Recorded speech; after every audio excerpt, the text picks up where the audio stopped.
When we met last week, we went through some introductory definitions of cyber security and related terms. We discussed digital forensics. We delved into it by explaining various terms that are involved in it. We did mention that in today's world, there are a number of vulnerabilities, threats, and risks that occur to information assets because of the proliferation of several devices. Now crime has been moved completely to online, and I recollect that I mentioned that the fact that hardly will a crime occur without the use of digital devices. So we defined computer forensics, and I recollect very well we mentioned some few terms that are relevant when we are dealing with or talking about digital forensics. We then talk about the benefits of digital forensics. We talk about the objectives of digital forensics, as you can see from here.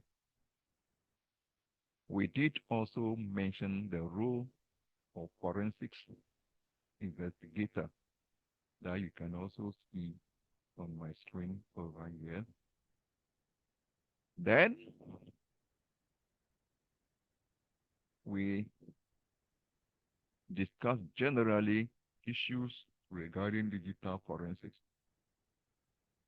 In today's class, we will be looking at the process, which answers questions as to how do we undertake, what methodology or processes or stages do we have to follow when we are conducting digital forensics. This topic is very important, very broad, very detailed, and very interesting. So we will start by first looking at the objectives of investigation process. So the objectives are listed here. We will first try to understand the process of investigating computer crime. We will apply initial decision-making process. We will assess the situation. We will notify decision makers as we acquire authorization to undertake the forensic process, review policies and laws related to forensic investigation process. Then we come to acquire the data, to analyze the data, and then report the investigation findings. So these are the issues we are coming to address in our lecture today. As you recall, the definition of digital forensics, which I asked you to assimilate when we met last time, I asked you to know all the key terms within the definition. We said digital forensics is the preservation, identification, extraction, documentation, and interpretation of computer media for evidentiary and or root cause analysis. Now, having discussed the definition, we want to follow logically how digital forensics should be undertaken. From the learning objectives up here, you will notice that several points are raised. The first one, two, three, four, 5 points are all about, basically about assessment. Then we come to acquisition, analysis, and reporting. Take a look at this diagram. This diagram tries to portray pictorially the stages of digital forensic process. So let's take a closer look. We have first computer investigation model. The first one is to assess the situation, then acquire, analyze, and report. So let's take it one after the other. Under assessment, we have the first point, notify and acquire authorization. The second point, review policies and laws. Then identify team members. Then conduct assessment. Then prepare for evidence acquisition. So under assessment, these are the things that are done. We will be taking them one after the other and discuss the details. Now we come to the next stage, which is acquire. The acquisition section has to do with you that the investigator should build investigation toolkit. Then two, collect the data. Then the third one, store and archive the data. The next stage is to analyze. So the next stage in the process is to analyze, which has to do with an analysis that has to do with networks, host, and storage. In fact, data can be found, as I said the other time, in three different stages or three different situations or contexts. We can find data traversing networks. We can find data residing on a host machine. We can find data also in an archive, maybe stored on some storage device somewhere. So we would be learning how we can analyze data under all the three conditions over here. Once the data has been analyzed, then the next stage is to write your report, where we will gather and organize. At each of these stages, we document. So when we come to reporting, we will gather what we have documented across all these stages and organize them. Then we will use it to write the report in appropriate, acceptable, admissible manner. So these are the things we are coming to discuss. It's quite a broad topic, but we will take it one after the other. In a summarized form, as you see in the diagram here, what is it when we say assess? We are assessing the situation, which means we analyze the scope of the investigation and the action to be taken.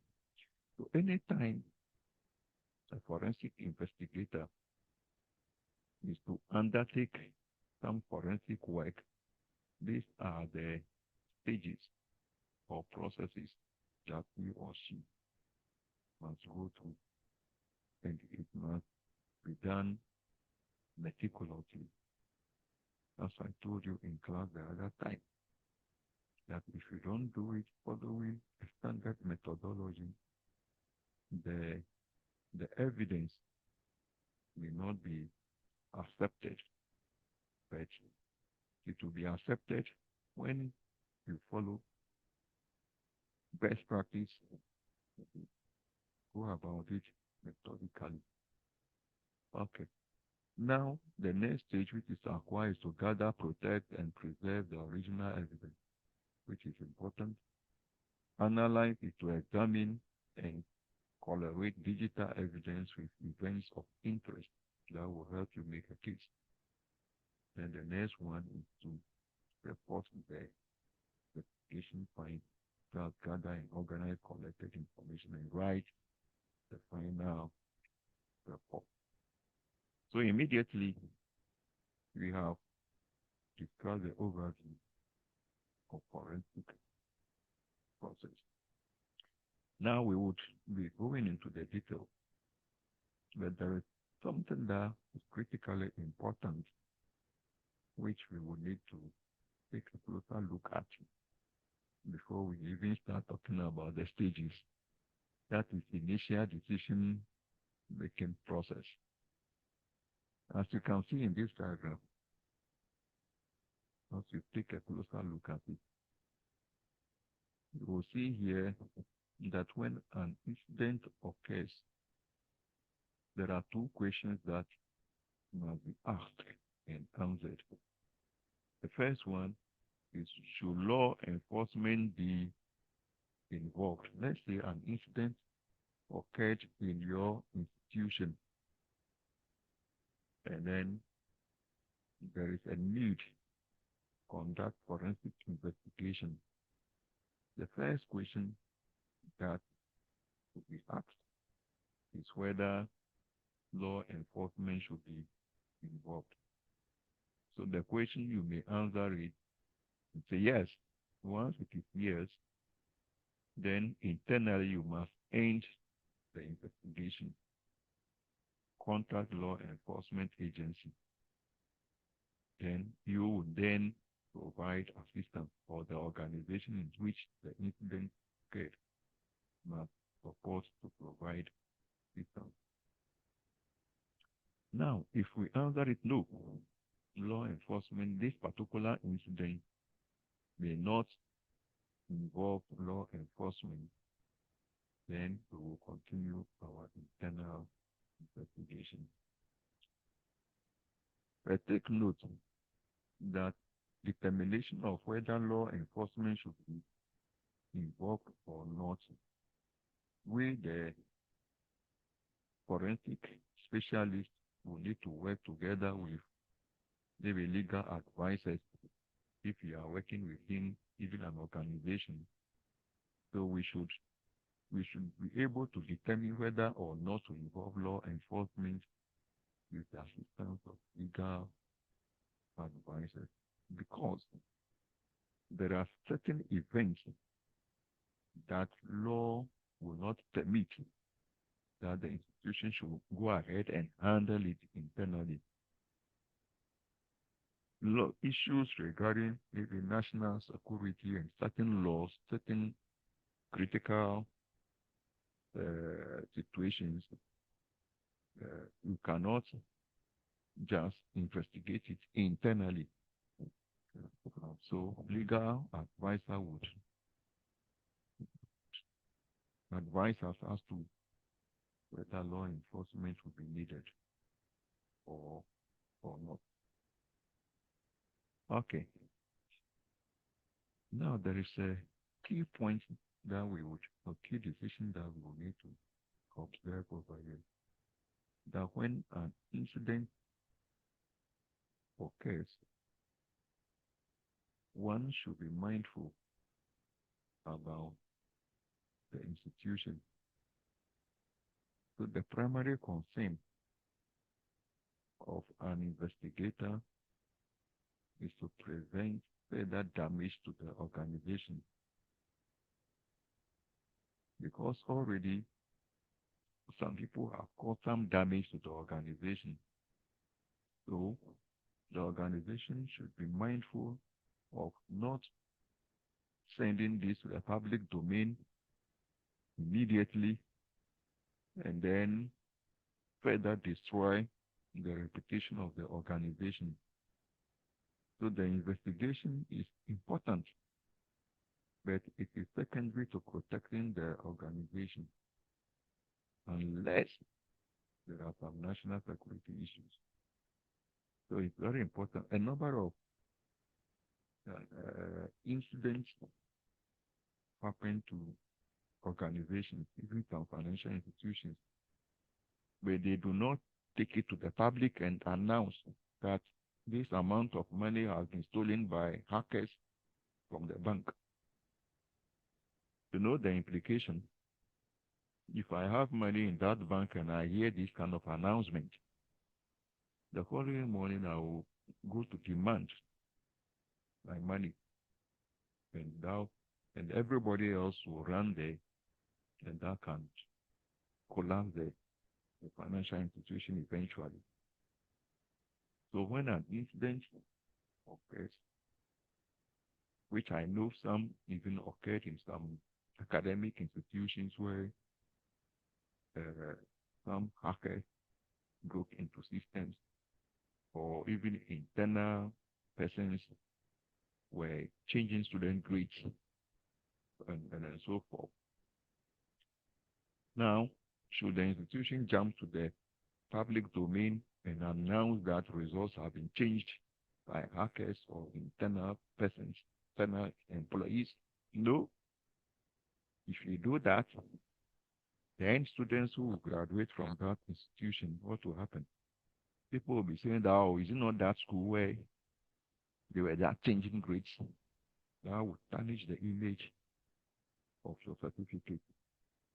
So take note of that fact, that don't further damage the reputation of the organization when an incident occurs.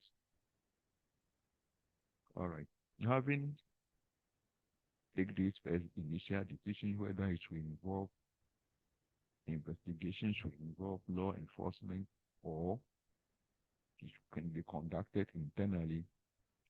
The next thing that we would look at is to now start the actual process. Now, the first stage, as we observed, is to assess the situation.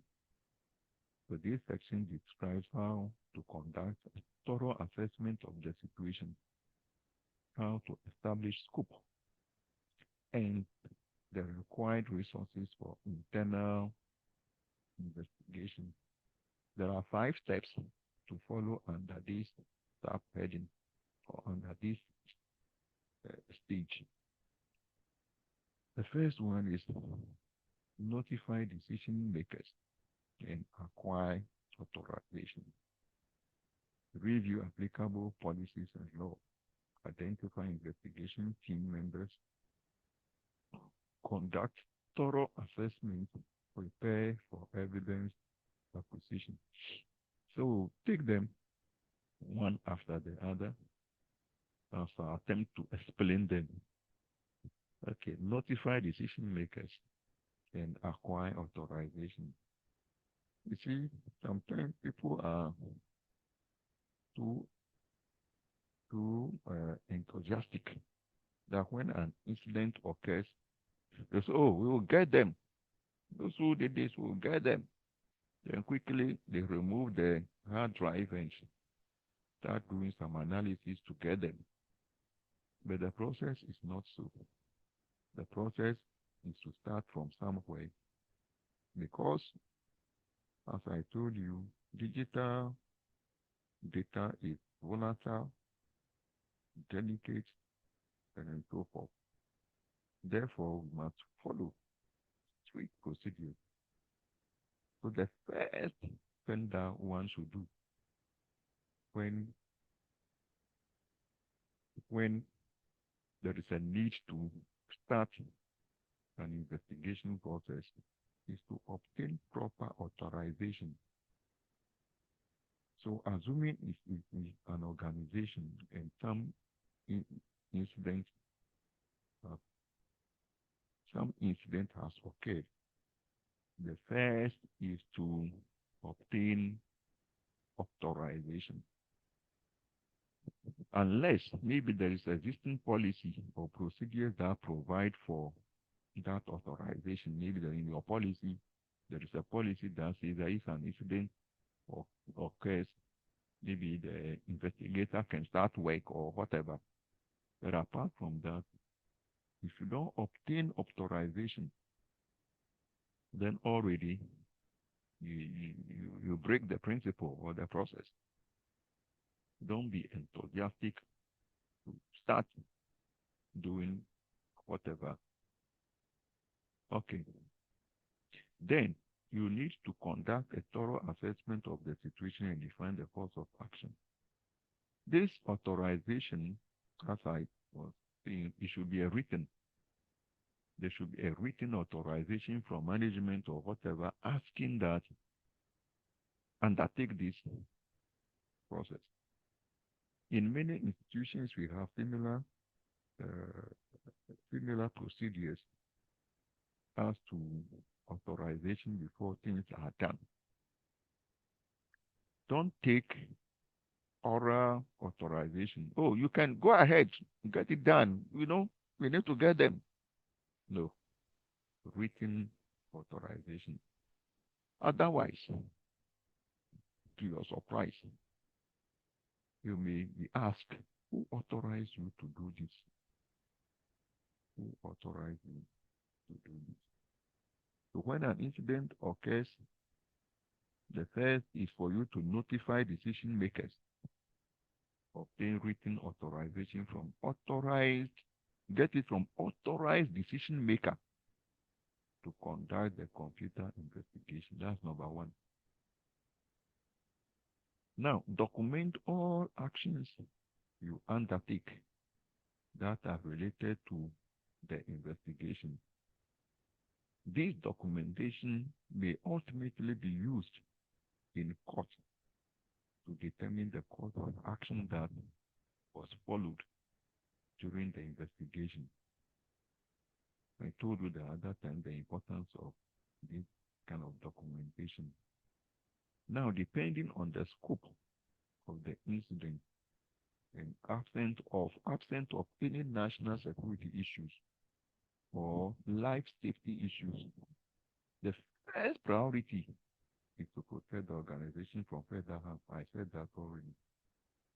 So after the organization is secure, restoration of services, the investigation is the next priority.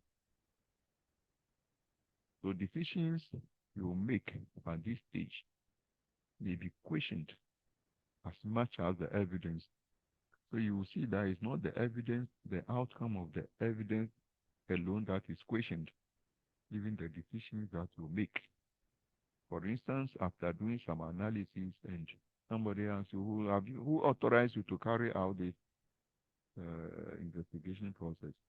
Even though you are holding an evidence, the fact that you have not been authorized, then that is a problem. Even to an extent that even if you have been authorized to undertake this process, we also question, are you qualified to undertake this process? So if you are not found to be qualified to undertake it, it doesn't even matter whether you have been authorized to undertake it. Okay. So the first, as we see, notify decision makers and acquire authorization. The next thing you will need to do under assessment is review policies and laws. Okay. So you need to understand the laws that might apply to the investigation, as well as any internal policies that might exist. You will see, as we discuss the course outline, that there is a section that has to do with taking a look at cyber laws and so forth. So you need to go and review laws pertaining to the kind of incident that has occurred. So the material I gave you the other time even already included some of these laws that you need to review. But not only review the laws, but even policies within the organization relating to situations of this nature. Most often, uh, forensics investigator may not have deeper understanding of the laws, and therefore legal advisor will be needed to guide and provide some kind of perspectives on the prevailing laws. Okay.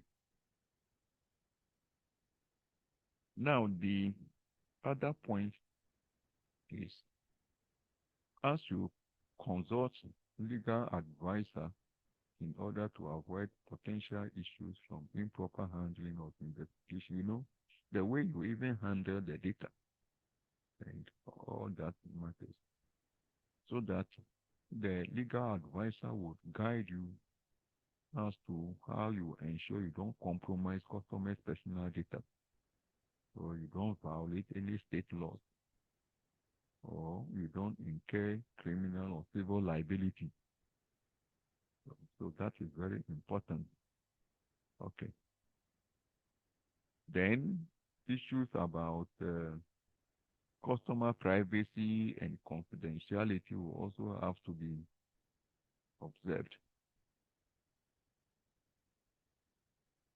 Now, the key issue here also is that under this particular subheading, to review policies, is that you maintain digital copies of the evidence, prints out of evidence, a chain of custody for all incidents, because this investigation can lead to legal actions.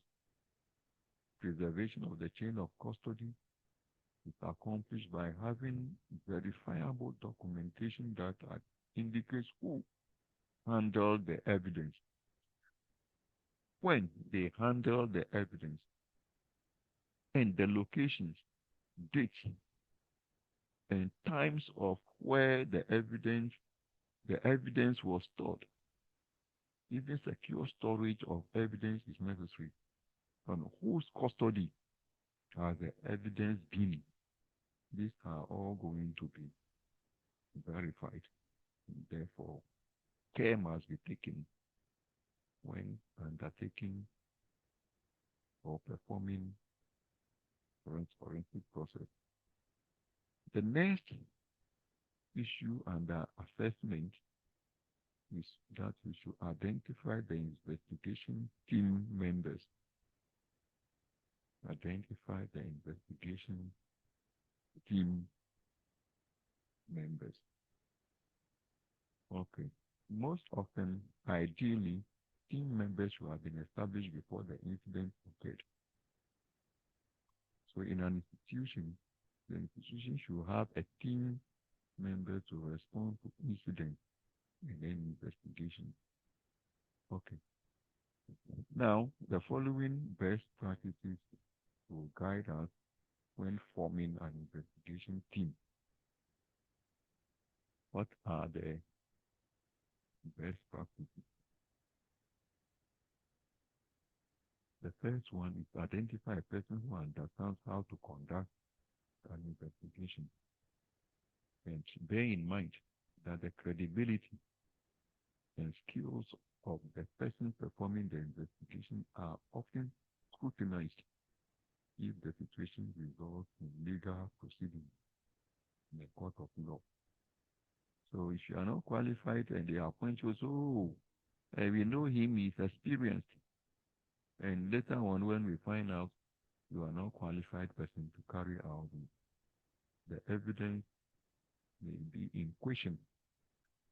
Okay, now identify team members and clarify the responsibilities of each team member. Then assign one team member to be the technical lead. The technical lead usually has strong technical skills and is experienced in computer investigation. Okay, in investigations that involve suspected parties who are technically skilled, you might need to select investigation team members who are more skilled than the suspected party. Sometimes the the victims are also technically skilled. So when appointing technical skilled member to lead an investigation team, ensure to pick somebody who is far more skilled in the area. Now, keep the investigation team as small as possible to ensure confidentiality and to protect your organization against unwanted information leak, which is also very important. If they are large, I told you from the beginning that some of these incidents should not go into public domain. If you have a large team and keeping confidentiality becomes very difficult, then it becomes a problem.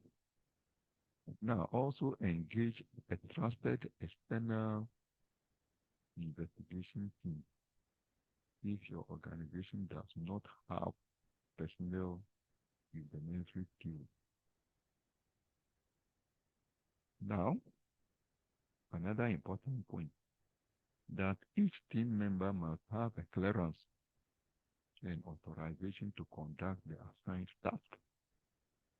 So each team member should be verified and have a clearance to undertake the investigation. Okay. An important point again is that the volatile nature of digital evidence makes it critical to conduct investigations in a timely manner. Okay. Now, the next important step is to now conduct a thorough assessment. So let's see what goes on under that thorough assessment.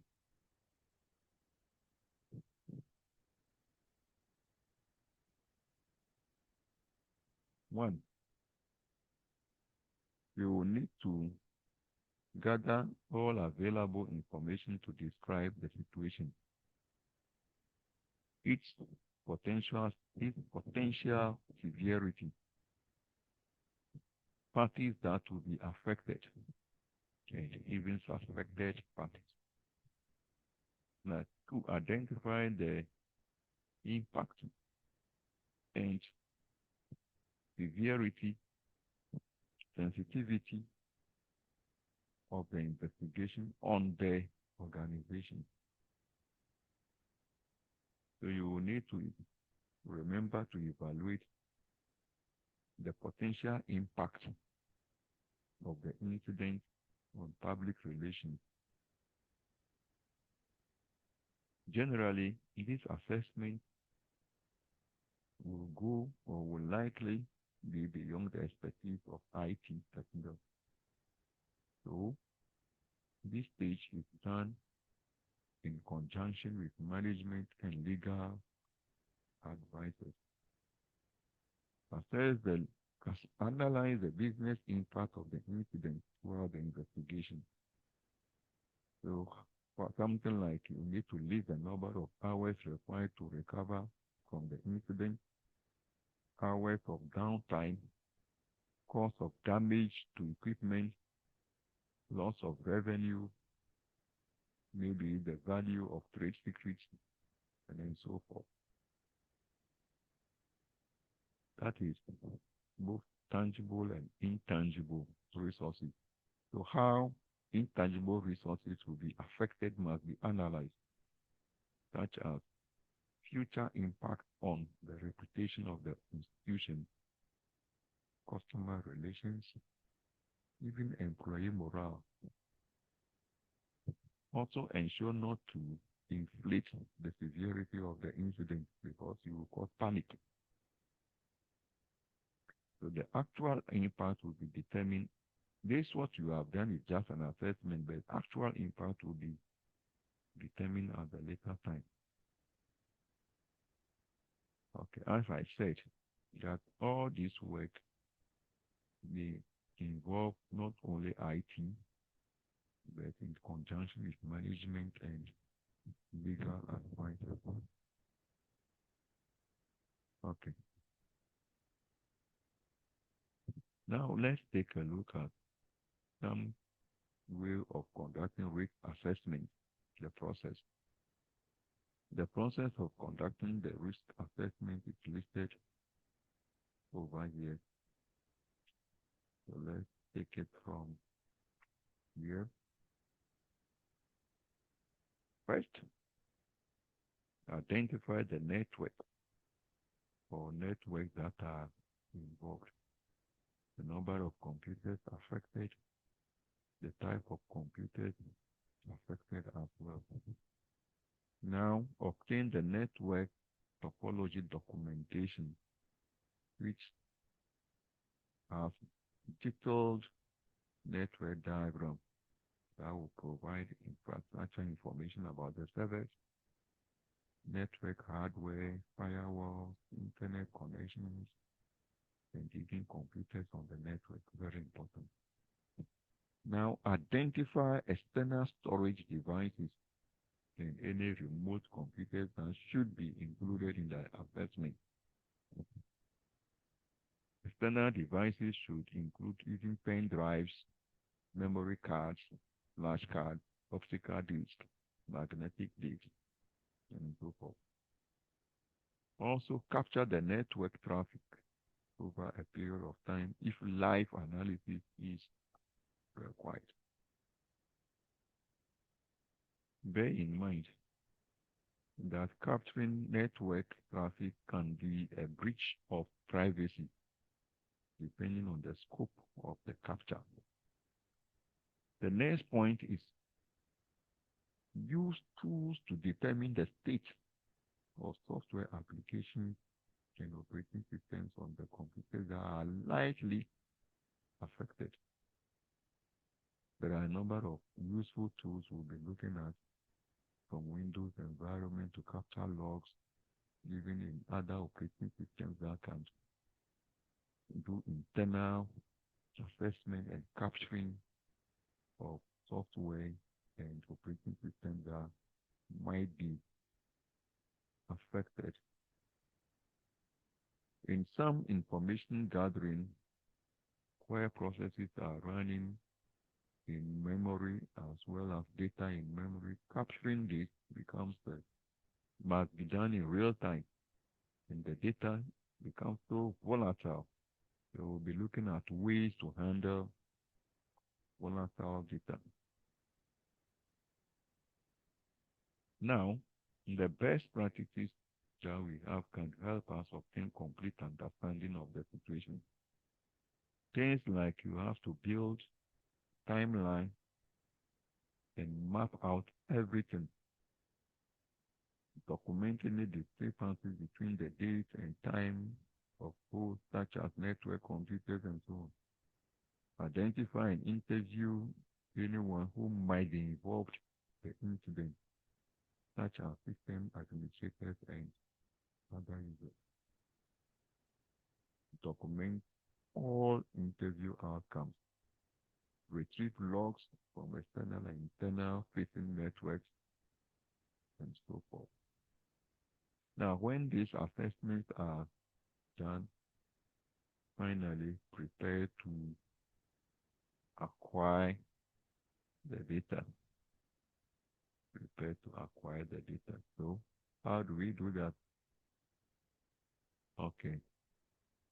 You must prepare documentation that provides detailed information about the situation to include the following.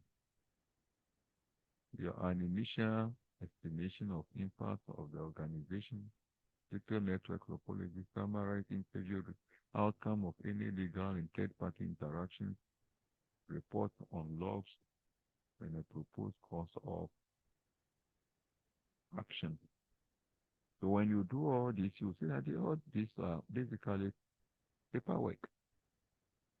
All these are generally paperwork and documentation, analyzing situations and interviewing people and so forth. but they are important to the preparation towards acquisition of the data itself. So we would now move to the next stage within forensic forensics process of acquisition. Of course, the meaning of the word is in the word itself, acquire. How to acquire the data that is necessary for the investigation is what we are coming to talk about. Some computer investigations, in some computer investigations, data is fragile, highly volatile, and can be easily modified or even damaged. And therefore, proper procedures and care must be taken when best practices must be applied when acquiring the data. Now, let's take a look at the stages. We have build computer toolkit, collect the data, store and archive. So we will take this one by one. We'll take it one by one. Okay, so let's begin from here.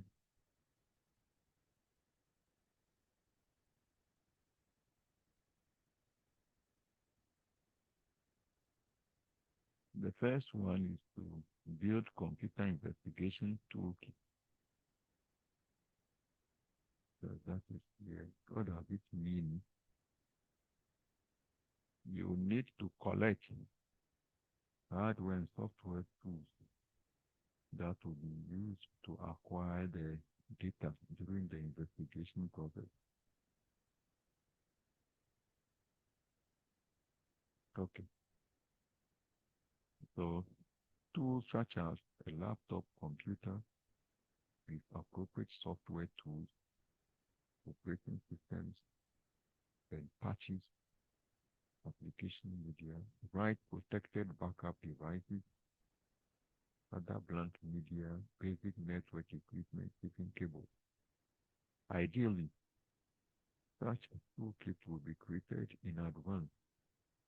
The team members will be familiar with the tools before they have to use it to conduct an investigation.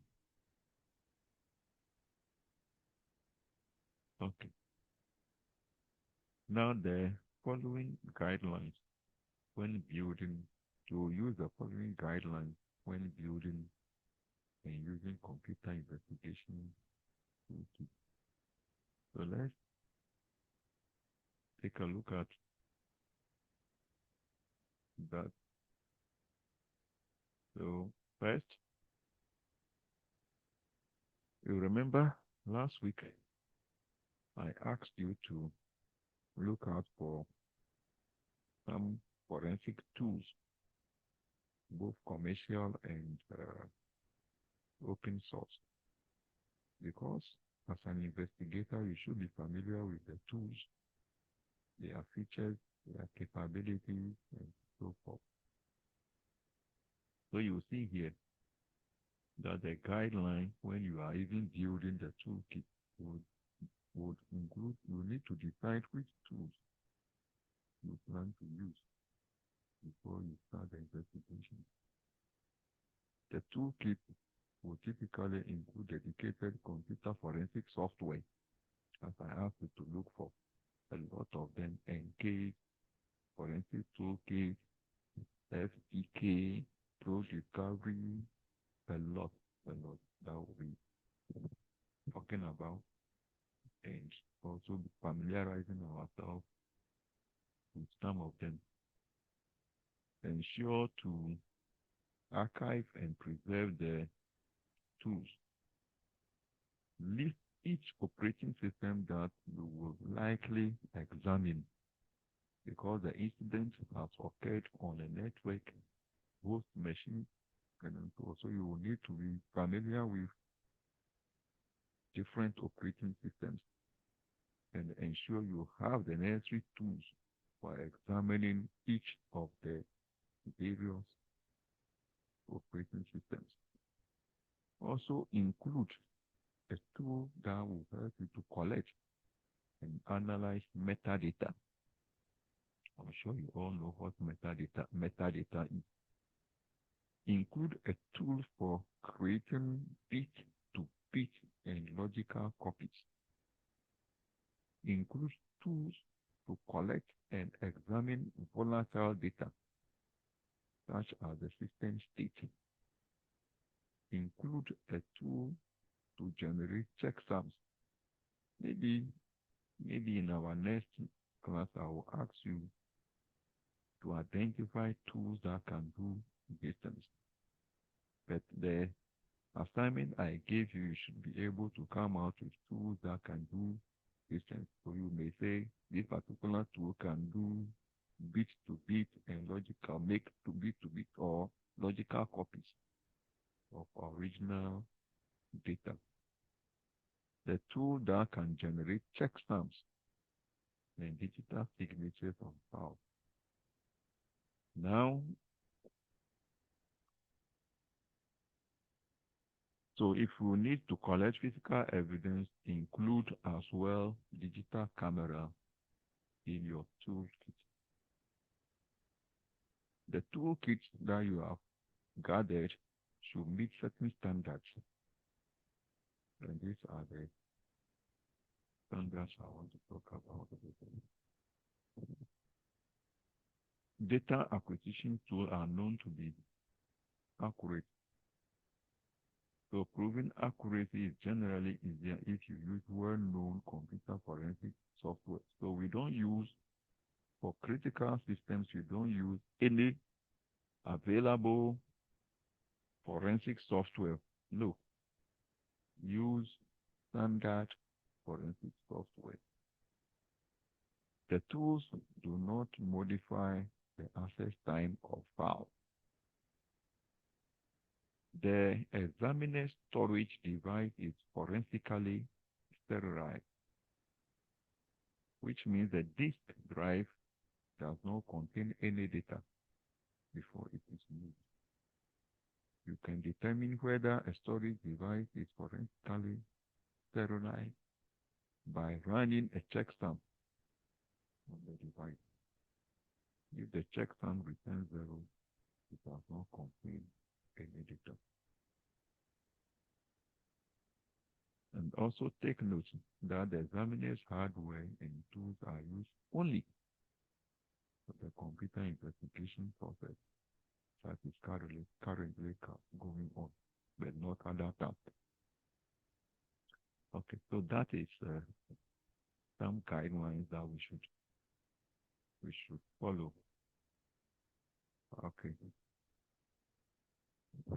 Now we would pause here and take a short break. We'll continue from here.